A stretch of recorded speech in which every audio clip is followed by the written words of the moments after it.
चलिए जय स्टार्ट कीजिए। Specific heat of monoatomic diatomic and polyatomic gases पढ़िए।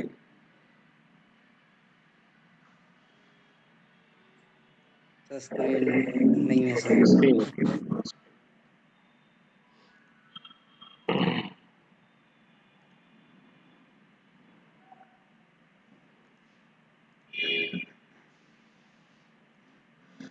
ओके पढ़िए।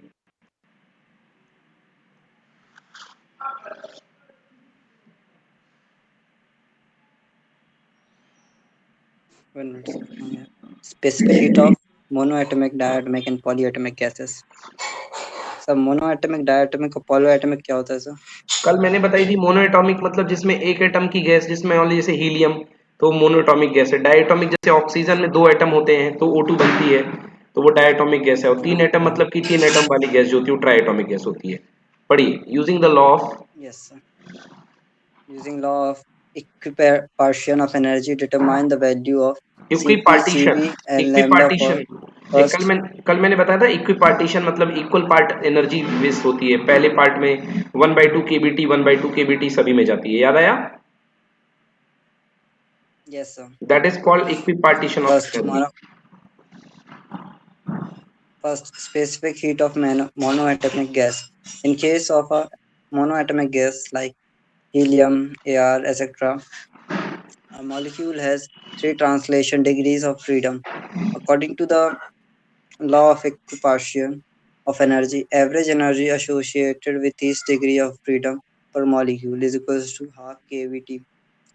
Average energy associated with 3 degrees of freedom per molecule is equals to 3/2 kVt. Let R is equals to gas constant per mole of a gas. N is equals to Avogadro's number, that is the number of atoms in one mole of the gas. बिल्कुल The सही। total internal energy of one mole of a monoatomic gas is U is equals to 3/2 kBt into N upon A. Na is equals to 3/2 RT. The molar specific heat at constant volume will be Cv monoatomic du upon dt is equals to d upon dt. 3/2 RT is equals to 3/2 R. Yes तो Molar लिखिए। specific heat at constant pressure. हाँ, molar specific heat at constant, molar specific heat at constant volume Cv that is equals to हुआ करती है du by dt, है ना। Constant volume पर जो मोलर स्पेसिफिक हीट होती है वो होती है du by dt that is equal to 3/2 RT। और इसको डिफरेंशिएट कर देंगे तो 3/2 R, ये हो जाएगी आपकी मोलर स्पेसिफिक हीट, ठीक ना। Next, molar specific heat at constant pressure, तो Cp इक्वल टू क्या होता है Cv प्लस R। तो Cv जो मोलर मतलब कि मोनोटॉमिक गैस के लिए जो Cv आएगा वो 5/2R आएगा। तो स्पेसिफिक हीट का रेशियो क्या होता है gamma, gamma equal to Cp by Cv, that is called specific heat ratio. तो gamma equal to Cp by Cv, तो एक की आई 5/2R और एक की आई 5/3 दैट इज इक्वल टू 1.67। तो बच्चों इसको जल्दी से नोट कीजिए, ये हमने मोनोएटॉमिक गैस के लिए Cp और Cv की वैल्यू निकाल ली यहाँ पर।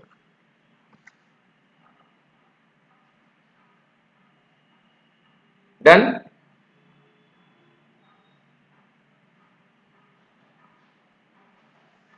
Yes sir.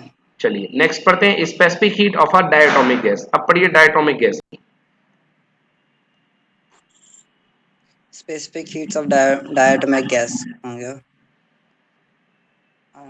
Diatomic gas, diatomic molecules such as N2, O2, etc. behave a rigid rotator at moderate temperature. Such molecules have 5 degrees of freedom, 3 translation and 2 rotational. According to the law of equipartition of energy, the total energy of a mole of such a gas is U is equals to 5/2 kBt into Na is equals to 5/2 RT. Cv, rigid diatomic, is equals to du upon dt is equals to 5/2 R. Cp, rigid diatomic, Cv plus R is equals to 7/2 R. Gamma, rigid diatomic, 7/2 R upon 5/2 R is equals to 7/5 is equals to 1.4.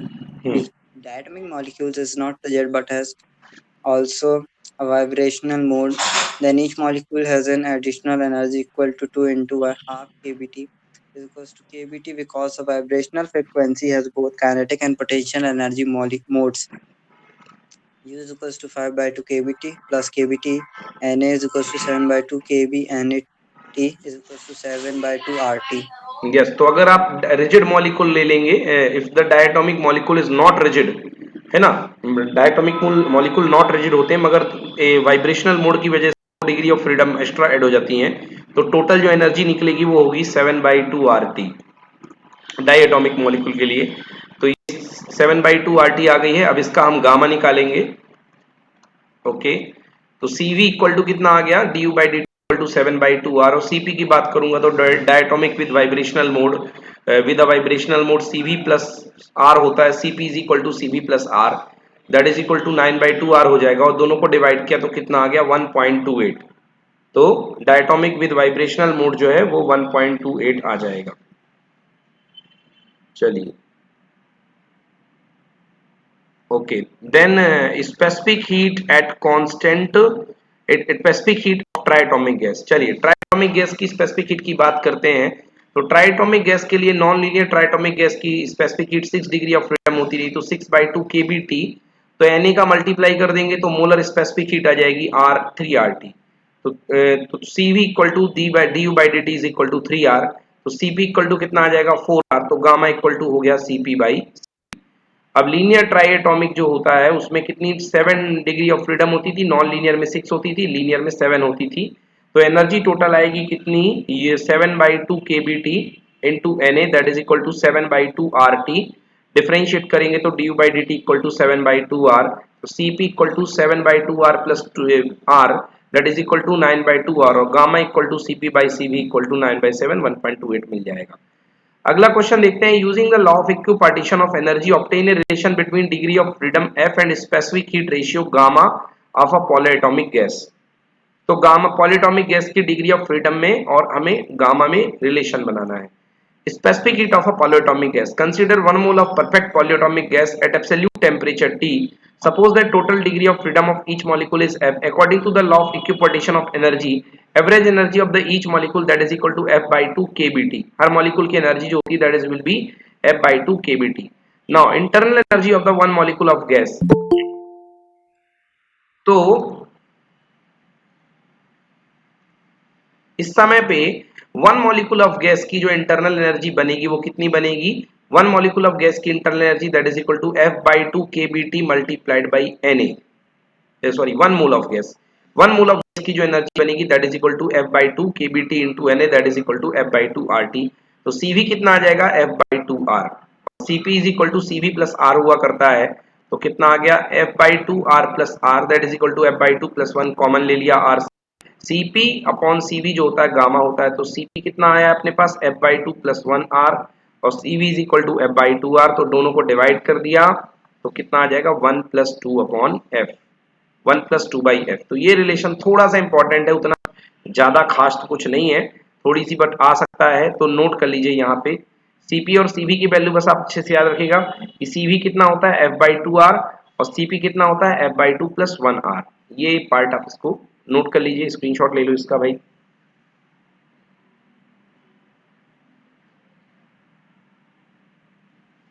हाँ जी, कुछ पूछना है क्या इसमें बच्चों, बताइए।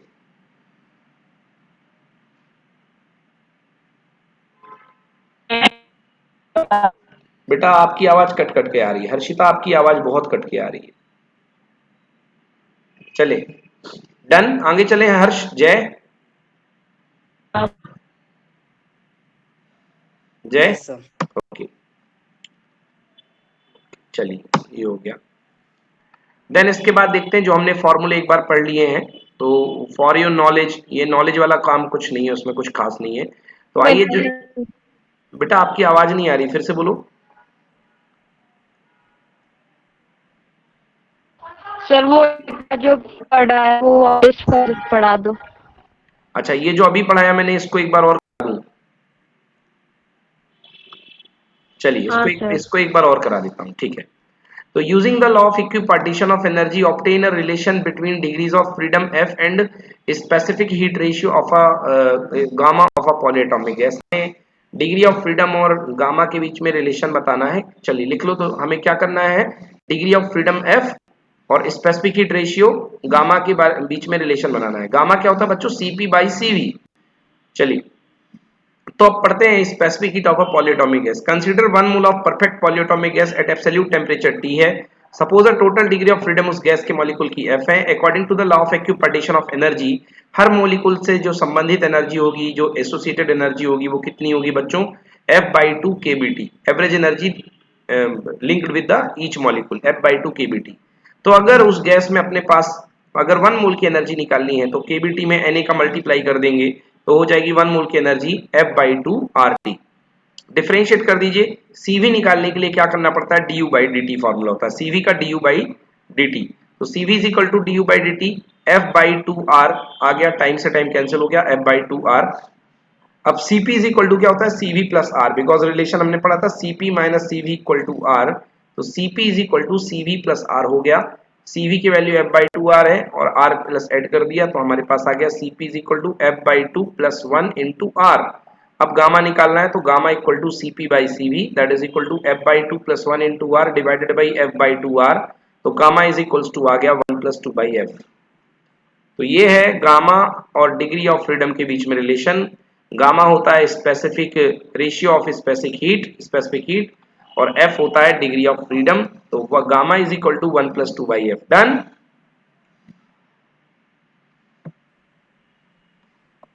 Yes, sir. Okay चलिए तो ये फॉर्मूले एक बार देख लेते हैं हम लोग, जो जो हमने फॉर्मूले पढ़े। Energy associated with each degree of freedom per molecule equal to 1/2 kBT। For a polyatomic molecules F degree of freedom, energy associated with one molecule U is equal to F/2 RT हुआ करती है। एक मोल के लिए F/2 RT होती है। Cv is equals to होता है Cv is equals to हुआ करता है F/2 R and Cp is equals to 1 plus F/2 times of R. So gamma is equal to Cp by Cv just हमने अभी derive किया is equal to 1 plus 2 by F। और monoatomic gas के लिए U, Cv, Cp and gamma देख लिया, diatomic के लिए देख लिया, ट्राइएटॉमिक के लिए देख लिया एंड ट्राइएटॉमिक लीनियर और नॉन लीनियर दोनों के देख लिए। ये इसके न्यूमेरिकल्स। ओके हाँ अगला टॉपिक है बच्चों specific heat of. Sir numericals कितने आएंगे सर? न्यूमेरिकल्स कम आते हैं आप लोग को, तो न्यूमेरिकल्स मैं अलग से करवाऊंगा, इसके न्यूमेरिकल्स हम अलग से करवा देंगे। न्यूमेरिकल्स कम आते हैं, ज्यादातर अपन को थ्योरी पे फोकस करना है क्योंकि पेपर जो बनेगा थ्योरी फोकस, तो इस वजह से अभी न्यूमेरिकल करेंगे अपन बाद में, ठीक है। नेक्स्ट देखिए specific heat of solid. Yes sir. Specific heat of solid को पढ़ते हैं तो स्पेसिफिक हीट ऑफ सॉलिड में क्या होता है? इस लॉ को बोलते हैं हम लोग ड्यूलोंग and Petit law. Not important बच्चों, ये कुछ खास इंपॉर्टेंट नहीं है। स्पेसिफिक हीट ऑफ सॉलिड भी अभी के लिए इंपॉर्टेंट नहीं है आपको। इसमें भी वही है। देन इसके बाद क्या है अपने पास? Specific heat of water not important. Mean free path की केवल डेफिनेशन इंपॉर्टेंट है। मीन फ्री पाथ में केवल डेफिनेशन ही इंपॉर्टेंट है और कुछ भी नहीं। ओके एंड देन क्या बचता है हमारे पास? मीन फ्री पाथ का डेरिवेशन ये है। एवोगाद्रो नंबर इंपॉर्टेंट है, ये केमिस्ट्री में भी आपको मिलेगा एवोगाद्रो नंबर, थोड़ा सा एवोगाद्रो नंबर कर लेंगे। एंड देन ब्राउनियन मोशन की डेफिनेशन बस थोड़ा सा ये भी। तो चलिए मेन पार्ट कुल मिला के हमारे हो चुके हैं इस चैप्टर में। इस चैप्टर में सबसे ज्यादा इंपॉर्टेंट है बच्चों एनर्जी का प्रेशर का डेरिवेशन जो हमने कराया था। अब अपन पढ़ते हैं specific heat of a solid. Solid की स्पेसिफिक हीट कितनी हुआ करती है? Call specific heat of solid. Okay state and prove Dulong and Petit law. What does it signify? Dulong and Petit law को बताइए और इसका मतलब क्या, इससे आप क्या समझते हैं? भाई देखिए स्पेसिफिक हीट ऑफ सॉलिड या इसी को ड्यूलोंग एंड पेटिट लॉ, तो ज्यादा से ज्यादा क्या इंपॉर्टेंट बच्चों आपको ड्यूलोंग एंड पेटिट लॉ का ये स्टेटमेंट पूछ सकता है, बस इससे ज्यादा कुछ भी नहीं। चलिए तो मैं पढ़ता हूं। Near the room temperature molar specific heat of most of the solids at constant volume equal to 3R और 6 कैलोरी पर मोल पर केल्विन और 25 joule per mole per kelvin. This statement is known as Dulong and Petit law. तो बच्चों ये लिख लो कि room temperature के पास में ज्यादातर सॉलिड्स की जो स्पेसिफिक हीट होती है वो कांस्टेंट होती है और वो किसके इक्वल होती है? 3R के इक्वल। नोट कर लीजिए। Near the room temperature molar specific heat, okay, molar specific heat of most of the solid. अब सॉलिड का वॉल्यूम तो फिक्स होता है, तो सॉलिड की जो स्पेसिफिक हीट होगी वो क्या निकलेगी, CV, specific heat at constant volume. ये देखिए क्या हाल है, शुरुआत में स्पेसिफिक हीट जीरो होती है जब आपका टेम्परेचर जीरो हुआ करता है, धीरे धीरे धीरे धीरे टेम्परेचर बढ़ाते हो तो यहाँ पर स्पेसिफिक हीट जो होती है 3R हो जाती है कांस्टेंट, उसके बाद नहीं बढ़ती है। तो जिस टेम्परेचर पर स्पेसिफिक हीट सैचुरेट हो जाती है उसको बोलते हैं अपन डिबाई टेम्परेचर या डेबी टेम्परेचर। तो ये जो टेम्परेचर होता है इसको डेबी टेम्परेचर बोलते हैं। तो आपके लिए क्या इंपॉर्टेंट है, आपके लिए ये स्टेटमेंट इंपॉर्टेंट है। कौन सा स्टेटमेंट मैं पढ़ देता हूं, near the room temperature the molar specific heat of most of the solid at constant volume is equal to 3R। बस this statement is known as Dulong and Petit law. इस statement को हम ड्यूलोंग and Petit law बोलते हैं। Done बच्चों, चले आगे।